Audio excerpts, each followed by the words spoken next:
আসসালামু আলাইকুম দর্শক। লন্ডন থেকে স্বাগত জানাচ্ছি আমি কাজী হেমায়েতুদ্দিন মিশন এবং সমসাময়িক বাংলাদেশের রাজনীতি এবং ভূরাজনীতি নিয়ে আমাদের সঙ্গে আলোচনায় আজকে অতিথি হিসাবে আছেন মনোজ দাসের প্রীতি ও শুভেচ্ছা নিন। জাপানের প্রধানমন্ত্রী সানায়ে তাকাইচি তিনি 1 থেকে 3রা জুলাই 2026 এই 3 দিনের ভারত সফরে এসে নরেন্দ্র মোদীর সঙ্গে 16তম ভারত জাপান বার্ষিক শীর্ষ বৈঠকে অংশ নিয়েছেন। এই খবর আপনারা অবশ্য পেয়ে গেছেন ইতিমধ্যে, কিন্তু এই সফরের প্রাপ্তি কি সেই বিষয়টি এখনো সেভাবে প্রচারে আসেনি। আমাদের এখনকার প্রতিবেদন এই বিষয়টি নিয়ে। এই সফরে দুই দেশ পারস্পরিক সম্পর্ককে নতুন অধ্যায়ে নিয়ে যাওয়ার কথা সরাসরিভাবে বলেছে এবং সেই লক্ষ্যে প্রচুর গুরুত্বপূর্ণ চুক্তি ও যৌথ ঘোষণা করেছে। আমরা দেখব কি ধরনের চুক্তি ও যৌথ ঘোষণা হয়েছে এবং কি তাদের তাৎপর্য। ভাবুন তো, একদিকে বিশ্বের চতুর্থ বৃহত্তম অর্থনীতি জাপান, অন্যদিকে বিশ্বের পঞ্চম ও দ্রুততম বর্ধনশীল বৃহৎ অর্থনীতির দেশ ভারত।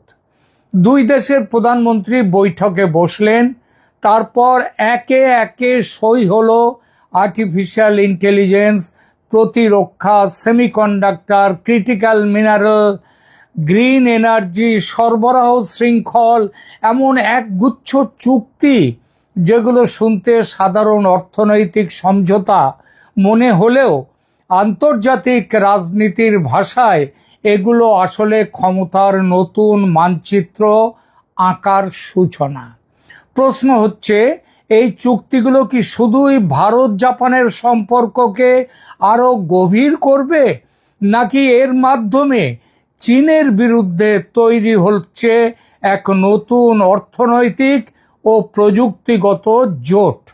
আর সবচেয়ে বড় প্রশ্ন, আমেরিকা কি ভারত জাপানের এসব চুক্তির জন্য খুশি হবে, নাকি ভারতের ক্রমবর্ধমান স্বাধীন অবস্থান ওয়াশিংটনের মধ্যেও তাদের মনেও নতুন হিসাব নিকাশ শুরু করাবে? আমরা আরো দেখব প্রতিবেশী দেশ বাংলাদেশে এই চুক্তির কোনো প্রভাব পড়তে পারে কিনা। আজকের ভিডিওতে আমরা ধাপে ধাপে এই সমস্ত প্রশ্নের উত্তর খুঁজব। প্রথমে বলি, কেন এই সফর এত গুরুত্বপূর্ণ? অনেকে ভাবতে পারেন ভারত জাপানের মধ্যে তো আগেও সম্পর্ক ছিল, নতুন কি? আসল পরিবর্তনটা এসেছে আন্তর্জাতিক পরিস্থিতিতে, আর তারই দরুন এবারের এই সম্মেলনে যে সমস্ত চুক্তি বা সমঝোতা এলো দুই দেশ, তাদের একটা আলাদা গুরুত্ব আছে। চীন এখন দক্ষিণ চীন সাগর থেকে শুরু করে পূর্ব চীন সাগর, তাইওয়ান প্রণালী, হিমালয়, সব জায়গাতেই নিজের প্রভাব বাড়ানোর চেষ্টা করছে। অন্যদিকে ইউক্রেন যুদ্ধ এবং পশ্চিম এশিয়ার অস্থিরতা দেখিয়ে দিয়েছে বিশ্ব অর্থনীতি কয়েকটি দেশের ওপর অতিরিক্ত নির্ভর যদি করে বিশ্বের অর্থনীতি, তাহলে পুরো শিল্প ব্যবস্থা বিপর্যস্ত হয়ে যেতে পারে। এই কারণেই এখন একটি নতুন শব্দ খুব জনপ্রিয় হয়েছে, সেটা হলো ফ্রেন্ড শোরিং। অর্থাৎ যেসব দেশকে রাজনৈতিকভাবে বিশ্বাস করা যায়, বন্ধু হিসেবে ধরে নেওয়া যায়, তাদের মধ্যে শিল্প সরবরাহ ব্যবস্থা নতুন করে এবং শক্ত করে গড়ে তোলা। ভারত এবং জাপানের এই বৈঠক মূলত হলো কিন্তু সেই লক্ষ্যে, এবং সেই গুরুত্বের জন্যই আজকে এই প্রতিবেদন আমি করতে বসলাম। সবচেয়ে গুরুত্বপূর্ণ যে চুক্তি হয়েছে দুই দেশের মধ্যে, সেটা হচ্ছে ইকোনমিক সিকিউরিটি। এই সফরের সবচেয়ে বড় ঘোষণা হলো ইকোনমিক সিকিউরিটি পার্টনারশিপ। এর অর্থ কি? আজ পৃথিবীর অধিকাংশ ইলেকট্রনিক্স শিল্প নির্ভর করে যে জিনিসগুলোর উপর, হলো সেমিকন্ডাক্টর, বিরল খনিজ যেগুলো রেয়ার আর্থ ম্যাটেরিয়ালস বলে, উন্নত ব্যাটারি, উচ্চ প্রযুক্তির উপাদানের উপর। আর এই পুরো শৃঙ্খলের অনেকটাই এখন চীনের নিয়ন্ত্রণে। চীন বিশ্বের রেয়ার আর্থ প্রক্রিয়াকরণের বড় অংশ নিয়ন্ত্রণ করে। ফলে কোনো রাজনৈতিক উত্তেজনা তৈরি হলে শিল্প উৎপাদন ব্যাহত হওয়ার আশঙ্কা থাকে। ভারত ও জাপান এখন সিদ্ধান্ত নিয়েছে যে এই চীন নির্ভরতা ধীরে ধীরে কমানো হবে। ভারতের খনিজ সম্পদ, বিশাল বাজার এবং উৎপাদন সক্ষমতার সঙ্গে জাপানের প্রযুক্তি এবং বিনিয়োগ, তাদের আর্থিক শক্তি, এগুলো মিলিয়ে নতুন একটা সরবরাহ ব্যবস্থা গড়ে তোলার পরিকল্পনা নিয়েছে ভারত এবং জাপান একসাথে। এটি দীর্ঘমেয়াদে শুধু দুই দেশের জন্য নয়, বহু আন্তর্জাতিক কোম্পানির জন্যও বিকল্প কেন্দ্র তৈরি হতে পারে। এবং এই বিকল্প কেন্দ্র তৈরি হলে ভারতে ওই সমস্ত যে আন্তর্জাতিক কোম্পানি তারা চীন ছেড়ে ভারতে উঠে আসবে। এরপর উল্লেখ করতে হয় আর্টিফিশিয়াল ইন্টেলিজেন্স এবং সেমিকন্ডাক্টর, যা কিনা ভবিষ্যতের যুদ্ধ। আগে যুদ্ধ হতো তেল নিয়ে, এখন যুদ্ধ হচ্ছে চিপ নিয়ে। এআই চালাতে লাগে শক্তিশালী সেমিকন্ডাক্টর। জাপান এই প্রযুক্তিতে বহুদিনের অভিজ্ঞ। ভারতের শক্তি, জাপানের শক্তি হচ্ছে কি তাদের প্রযুক্তিগত অভিজ্ঞতা। ভারতের শক্তি সফটওয়্যার, ডিজিটাল অবকাঠামো এবং বিপুল সংখ্যক প্রযুক্তিবিদ। এই দুই শক্তি একত্রিত হলে নতুন এআই প্ল্যাটফর্ম, উন্নত উৎপাদন, স্বয়ংক্রিয় শিল্প এবং প্রতিরক্ষা প্রযুক্তিতে বড়সড় অগ্রগতি। এখানে আরেকটি গুরুত্বপূর্ণ বিষয় আছে। আমেরিকা চীনের কাছে উন্নত এআই চিপ রপ্তানিতে বহু সীমাবদ্ধতা আরোপ করেছে। এই পরিস্থিতিতে এআই শিল্প, এআই চিপস, এই শিল্পটা যদি ভারতে নেওয়া যায়, এই পরিস্থিতিতে ভারত জাপান যৌথ প্রযুক্তি তার উন্নয়ন এশিয়ায় নতুন ভারসাম্য তৈরি করতে পারে। এরপর উল্লেখযোগ্য হচ্ছে প্রতিরক্ষা সহযোগিতা দুদেশের, যা কিনা চীনের উদ্বেগের কারণ। এই সফরের একটা বড় প্রাপ্তি হলো প্রতিরক্ষা সহযোগিতা। দুই দেশ শুধু যৌথ সৈন্য মহড়া নয়, ভবিষ্যতে প্রতিরক্ষা সরঞ্জাম যৌথভাবে উন্নয়নের দিকেও এগোচ্ছে। এটি কেন গুরুত্বপূর্ণ?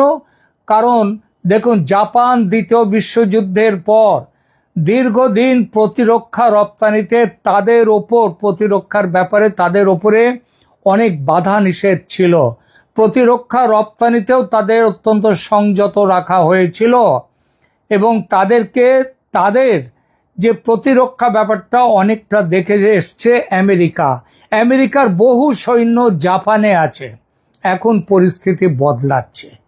চীন পূর্ব চীন সাগরে নিয়মিত সামরিক উপস্থিতি বাড়িয়ে চলেছে। ভারত লাদাখ সীমান্তে চীনের চাপের মুখে। অর্থাৎ ভারত জাপান দুই দেশই একই কৌশলগত চাপ চীনের কাছ থেকে অনুভব করছে। এই কারণে প্রযুক্তি ভাগাভাগি এবং যৌথ প্রতিরক্ষা উন্নয়ন ভবিষ্যতে ইন্দো প্যাসিফিক অঞ্চলের নিরাপত্তা কাঠামোকে আরও শক্তিশালী করতে পারে। এসব চুক্তির চীনের ওপর সম্ভাব্য প্রভাব কি হতে পারে এটা দেখা যাক। এটাই এই মুহূর্তের সবচেয়ে গুরুত্বপূর্ণ প্রশ্ন। চীন কি ভয় পাবে? ভয় শব্দটি নিশ্চিতভাবেই অতিরঞ্জিত, তবে উদ্বিগ্ন হওয়ার যথেষ্ট কারণ রয়েছে চীনের। কারণ যদি ভারত জাপান মিলে বিকল্প সাপ্লাই চেইন গড়ে তোলে, তাহলে বহুজাতিক সংস্থা ধীরে ধীরে উৎপাদনের একটি অংশ চীনের বাইরে সরিয়ে নিতে পারে এবং তাদের অবশ্যম্ভাবী গন্তব্য হবে ভারত। এর ফলে চীনের উৎপাদন নির্ভর অর্থনীতি প্রতিযোগিতার মুখে পড়বে। দ্বিতীয়ত, ভারত, জাপান, অস্ট্রেলিয়া এবং আমেরিকা এরা মিলে তো কোয়াড তৈরি করেছে, এবং আরও অন্যান্য অংশীদার দেশের মধ্যে প্রযুক্তি ও নিরাপত্তা সহযোগিতা বাড়লে ইন্দো প্যাসিফিকে চীনের কৌশলগত স্বাধীনতা অনেকটাই সীমিত করা যেতে পারে। তবে এটাও মনে রাখতে হবে, চীন এখনও বিশ্বের অন্যতম বৃহৎ উৎপাদন কেন্দ্র এবং সর্ববৃহৎ উৎপাদন কেন্দ্র বললেও হয়তো বেশি বলা হবে না। অতএব এই পরিবর্তন যেটা চাওয়া হচ্ছে, ভাবা হচ্ছে, সেটা রাতারাতি হবে না। এটা একটা দীর্ঘমেয়াদী প্রতিযোগিতা। এই চুক্তিতে আমেরিকা কোন চোখে দেখছে? এই চুক্তিকে আমেরিকার লাভ না ক্ষতি ভারত জাপানের এই চুক্তিতে? এবার আসি এই কথায়। প্রথম নজরে মনে হতে পারে আমেরিকার তো খুশি হওয়ারই কথা, কারণ ওয়াশিংটন বহুদিন ধরে চীনের বিকল্প সরবরাহ ব্যবস্থা তৈরির পক্ষে। সেই দিক থেকে ভারত জাপান সহযোগিতা আমেরিকার বৃহত্তর কৌশলের সঙ্গে সামঞ্জস্যপূর্ণ। তবে আরেকটি দিকও আছে, ভারত কখনোই কোনো সামরিক জোটের অধীনস্থ রাষ্ট্র হতে চায় না। সেটা আমেরিকারও হয়নি, রাশিয়ারও হয়নি, কারোরই হয়নি। ভারত চায় আমেরিকার সঙ্গে কাজ করবে, জাপানের সঙ্গে কাজ করবে, রাশিয়ার সঙ্গে কাজ করবে, প্রয়োজন হলে অন্য অংশীদার এমনকি চীনের সঙ্গেও নিজস্ব স্বার্থে, নিজেদের স্বার্থে সহযোগিতা করবে। অর্থাৎ ভারতের লক্ষ্য কৌশলগত স্বায়ত্ত শাসন। এই অবস্থান ভবিষ্যতে আমেরিকাকেও ভারতের সঙ্গে সমান মর্যাদার ভিত্তিতে সম্পর্ক বজায় রাখতে বাধ্য করতে পারে নয়, করবে, এবং সেটা করা শুরু হয়ে গেছে ইতিমধ্যেই। এই বাধ্য করা ব্যাপারটা আমেরিকার অহমিকায় আঘাত করতেই পারে। দেখছেন না, বাণিজ্য চুক্তি নিয়ে সারা পৃথিবীর বেশিরভাগ দেশ যখন আমেরিকার কাছে সারেন্ডার করেছে, ভারত সারেন্ডার করেনি। ভারত এখন নিজের টার্মসে চুক্তির কথা বলছে। আমাদের কথা শুনে চুক্তি করতে হবে, ভারত বলছে আমেরিকাকে, কারণ ভারতের কাছে বিকল্প বাজার আছে। আজকে ইউরোপীয় ইউনিয়নের সাথে যে চুক্তি হয়েছে ভারতের, সে সম্পর্কে বলা হয়েছে কি, ইউরোপীয় ইউনিয়নের থেকেই বলেছে মাদার অফ অল ডিলস। এর সাথে সাথে ব্রিক্সের দেশগুলো রয়েছে, ব্রিক্সের দেশের মধ্যে একের পর এক অন্যান্য দেশ আসছে। সুতরাং ভারতের কাছে বিকল্প বাজার এসে গেছে। কত টাকার চুক্তি হলো, এটা প্রশ্নটা নিশ্চয়ই আপনাদের অনেকের মাথায় এসেছে, যে ভারত জাপানের এই যে চুক্তি হলো, এর মোট আর্থিক মূল্য কত? দেখুন, সরকারি নথিতে প্রতিটা সমঝোতার আর্থিক মূল্য প্রকাশ করা হয়নি। তবে যেটা জানা গেছে, যে সরকারি চুক্তির পাশাপাশি দুই দেশের বেসরকারি সংস্থাগুলোর মধ্যে 129টি বাণিজ্যিক সমঝোতা হয়েছে, আর এর সম্ভাব্য মূল্য প্রায় 2 ট্রিলিয়ন জাপানি ইয়েন।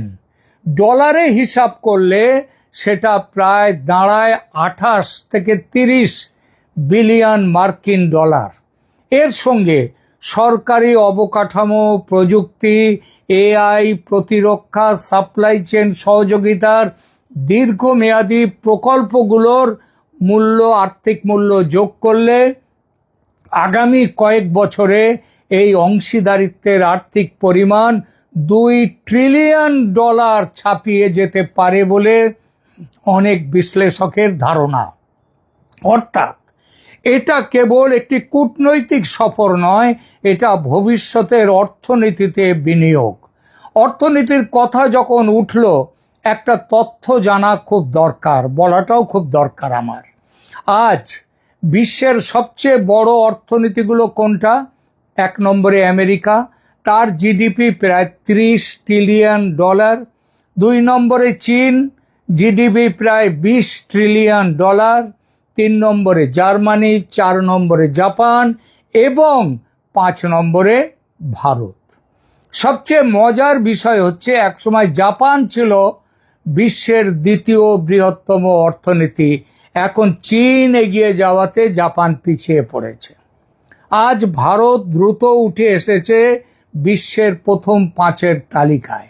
এখন বিশ্বের 4র্থ বৃহত্তম অর্থনীতি জাপান এবং 5ম বৃহত্তম অর্থনীতি ভারত যদি প্রযুক্তি, প্রতিরক্ষা এবং শিল্প উৎপাদনে হাত মেলায়, তাহলে আন্তর্জাতিক বাজারে তার প্রভাব যে বিশাল হবে সেটা বলাই বাহুল্য।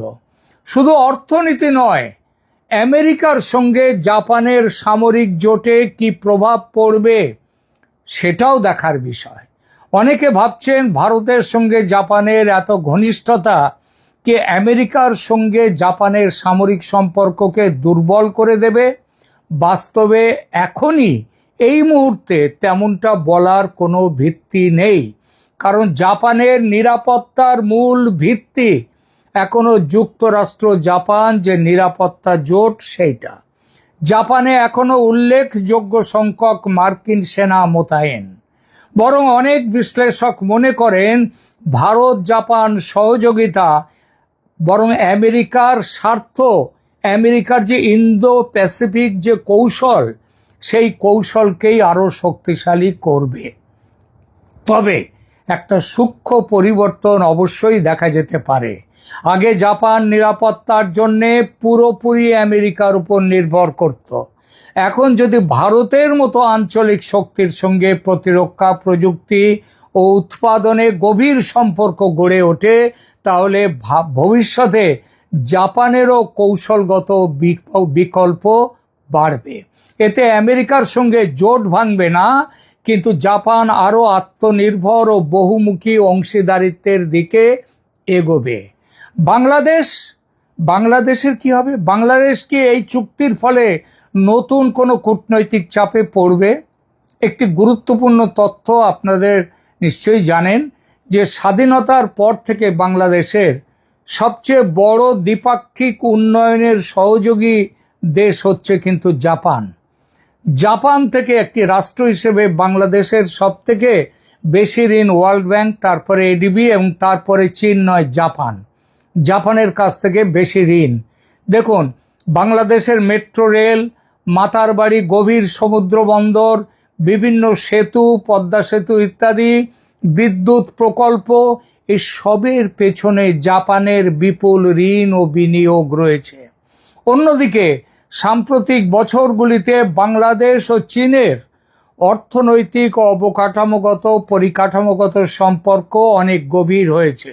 ফলে স্বাভাবিকভাবেই প্রশ্ন উঠতে শুরু করেছে, ভারত জাপান সম্পর্ক আরো ঘনিষ্ঠ হলে বাংলাদেশ কি চাপে পড়বে? এর উত্তর এতটা সরল নয় যে এক কথায় দেয়া যাবে। জাপান সাধারণত উন্নয়ন সহযোগিতাকে ভূ রাজনৈতিক প্রতিদ্বন্দ্বিতার সঙ্গে সরাসরি মেশাতে চায় না। তাই শুধুমাত্র ভারত জাপান ঘনিষ্ঠতার কারণে বাংলাদেশের ঋণ বা প্রকল্পে তাৎক্ষণিক কোনো পরিবর্তন হবে এমন প্রমাণ নেই। তবে যদি ভবিষ্যতে ঢাকা এমন কোনো নীতি গ্রহণ করে বা বড় বেশি চীন ঘনিষ্ঠ হয় এবং টোকিওর যে ইন্দো প্যাসিফিক কৌশল বা আঞ্চলিক স্থিতিশীলতার সঙ্গে যদি কোনো সংঘাত তৈরি করে, তাহলে জাপান তার বিনিয়োগ, ঋণ বা কৌশলগত অগ্রাধিকার বাংলাদেশ থেকে সরিয়ে নিতে পারে, নতুন করে মূল্যায়ন করতে পারে। অর্থাৎ বাংলাদেশের সামনে আগামী দিনে সবচেয়ে বড় চ্যালেঞ্জ হবে শুধু ভারত, চীন, আমেরিকার মধ্যে ভারসাম্য বজায় রাখাটা নয়, তাদের সঙ্গে জাপানের সঙ্গেও ভারসাম্য বজায় রাখা। প্রিয় দর্শক, আজকের পৃথিবী আর কোল্ড ওয়ারের পৃথিবী নয়। এখন আর দুটো শিবির নেই। Bharat, Japan, America, Russia, Europe, এমনকি মধ্যপ্রাচ্যের দেশগুলো পর্যন্ত একই সঙ্গে সহযোগিতা ও প্রতিযোগিতার কৌশল অনুসরণ করছে। ভারত জাপানের এই চুক্তি তাই শুধু দ্বিপাক্ষিক সম্পর্ক নয়, এটি এশিয়ার নতুন শক্তির ভারসাম্য গড়ে ওঠার একটি গুরুত্বপূর্ণ অধ্যায়। চীন এটিকে নজরে রাখবে, আমেরিকা এটিকে স্বাগত জানাবে, আর বাংলাদেশের মতো দেশগুলোর সামনে আসবে ভারসাম্য রক্ষা করার কূটনৈতিক চ্যালেঞ্জ। এই চ্যালেঞ্জ আরও জটিল হয়ে উঠবে আগামী দিনে। এই সফরের, জাপানি প্রধানমন্ত্রীর এই সফরের আসল তাৎপর্য কয়েকটা চুক্তিতে সীমাবদ্ধ নয়, বরং এটা দেখিয়ে দিল এশিয়ার শক্তির ভারসাম্য ধীরে ধীরে বদলাচ্ছে। ভারত শুধু এখন একটা বড় বাজার নয়, বরং প্রযুক্তি, প্রতিরক্ষা, উৎপাদন এবং আন্তর্জাতিক সরবরাহ ব্যবস্থার কেন্দ্র হিসেবে নিজেকে প্রতিষ্ঠিত করার চেষ্টা করছে ভারত। জাপানও বুঝেছে আগামী দশকে এশিয়ায় যদি কোনো নির্ভরযোগ্য অংশীদারের উপর বড় আকারে বিনিয়োগ করতে হয়, তাহলে তার নাম হচ্ছে ভারত। ভারতের গুরুত্ব উপেক্ষা করা যাবে না। শেষ প্রশ্নটা প্রিয় দর্শক আপনাদের জন্য, আপনাদের কি মনে হয় ভারত জাপানের এই নতুন অংশীদারিত্ব কি আগামী দশকে এশিয়ার শক্তির ভারসাম্য বদলে দিতে পারবে, নাকি চীন এখনো এতটাই শক্তিশালী যে এই উদ্যোগের প্রভাব সীমিত থাকবে? আপনার মতামত অবশ্যই কমেন্টে লিখুন। ভিডিওটি ভালো লাগলে লাইক, শেয়ার এবং চ্যানেলটি সাবস্ক্রাইব করতে ভুলবেন না। আগামী ভিডিওতে আবার দেখা হবে। ধন্যবাদ।